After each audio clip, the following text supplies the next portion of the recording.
Remember this ad by Mercedes?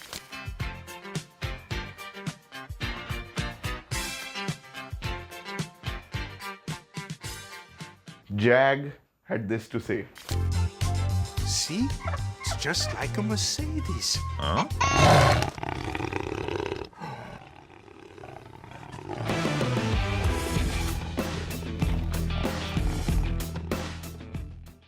If the phrase "in your face" was an automotive brand, it would be called Jaguar. The brand that is synonymous to the words rogue, fearless, badass, and rebellious. This iconic car manufacturer has given us some unforgettable gems. But what saddens a true blue auto enthusiast like us is that these days we barely see Jags on the road, or anywhere for that matter. What exactly happened to one of the biggest automotive names? Because back then, seeing one of these big cats on the road was a spectacle. Its road presence was a thing to behold. When you saw one of these in your rearview mirror, you knew you had to make way for a Jag. So yes, it is a Jag. So let's start at the very beginning. Welcome to White Metal, and this is the story of Jaguar.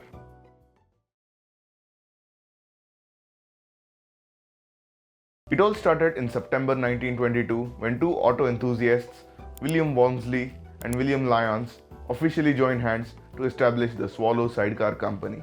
After the war, William Walmsley employed his craftsmanship to create exquisite sidecars for iconic motorcycles like Nortons, Bruff Superiors, and BSAs.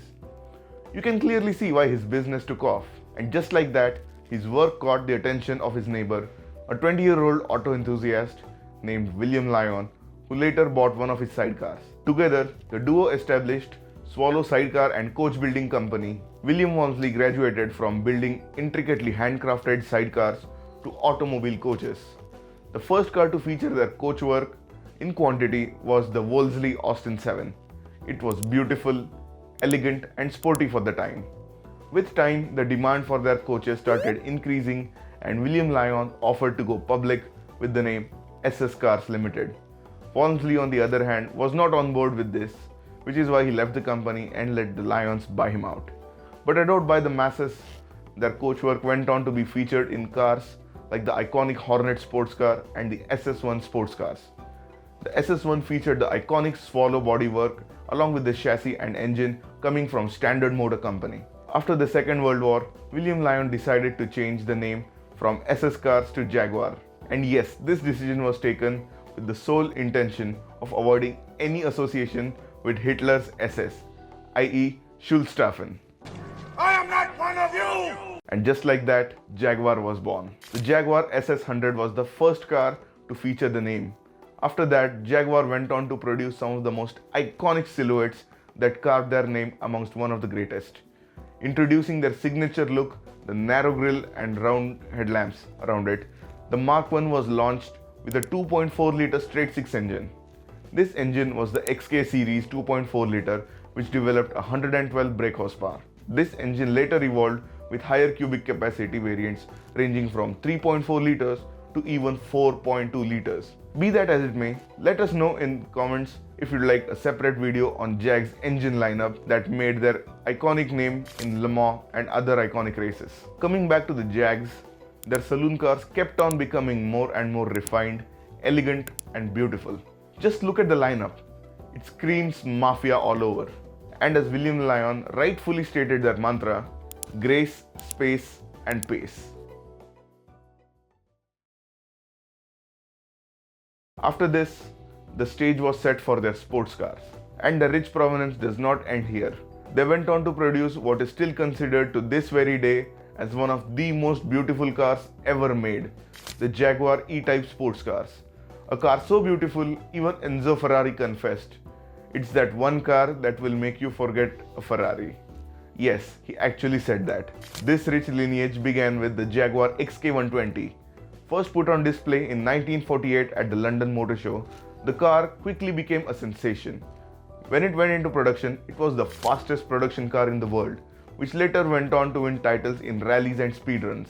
And with its success came the XK140 and the XK150, featuring their signature inline-six that kept on piling success. And then came this, the Jaguar C-Type, where the C meant competition. This magnificent looking machine was powered by their 205 horsepower inline 6 engine that won 2 of 24-hour Le Mans titles.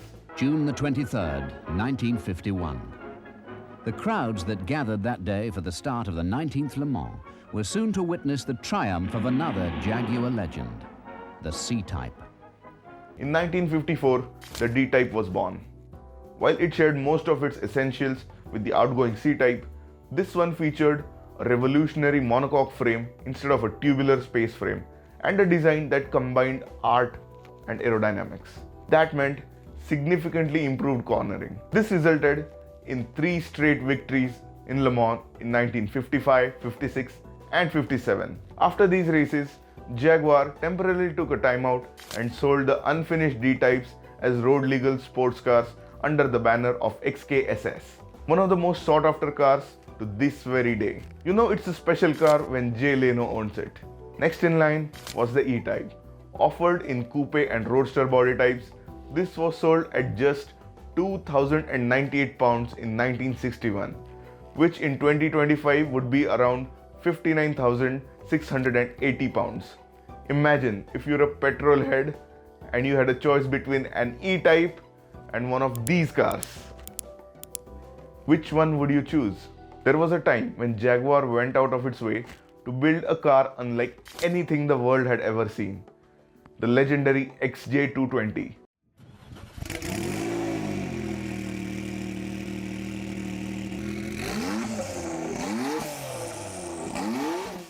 They took the 3.5-litre V6 engine straight out of a Group C Le Mans race car, the XJR10, slightly fettled with it so that it produced 542 horsepower, made it somewhat road legal, and shoved it into this shell.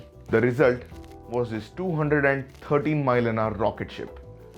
It's still hard to believe that this was conceived in 1992. This car went on to become the fastest production car of its time for a brief period when it hit 218 miles per hour. But when everything seemed to be going so good, Jaguar should have sold their cars like hotcakes. But did they?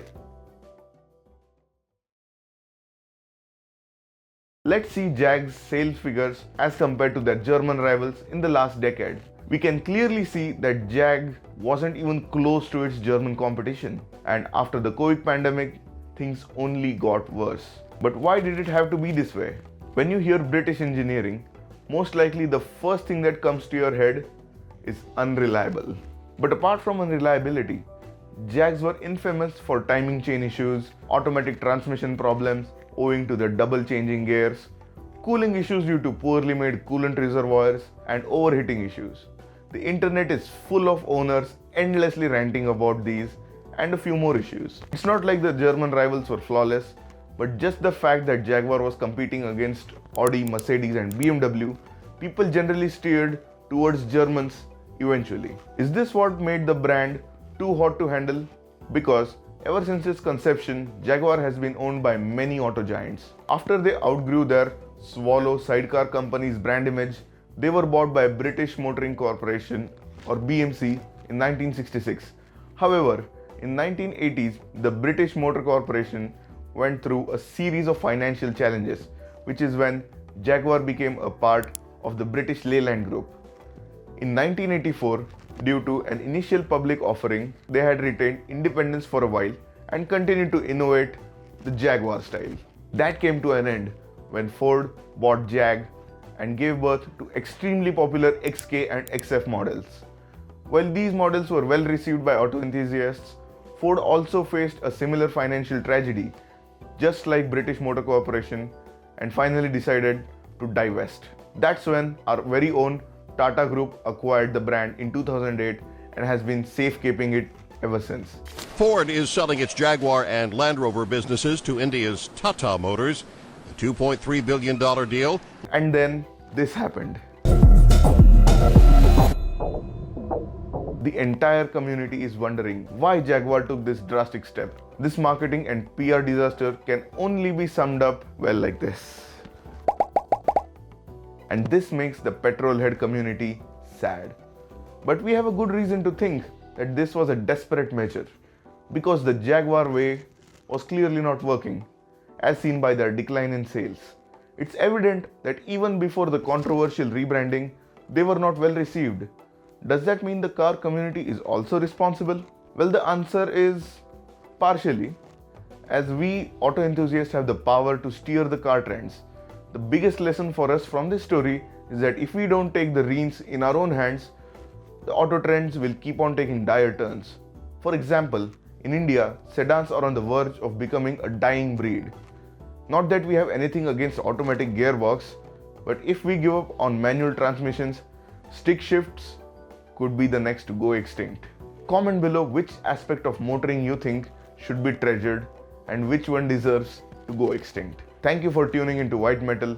If you think we're voicing your automotive concerns, please leave a like, hit the subscribe button like you hit the gas, and see you in the next video.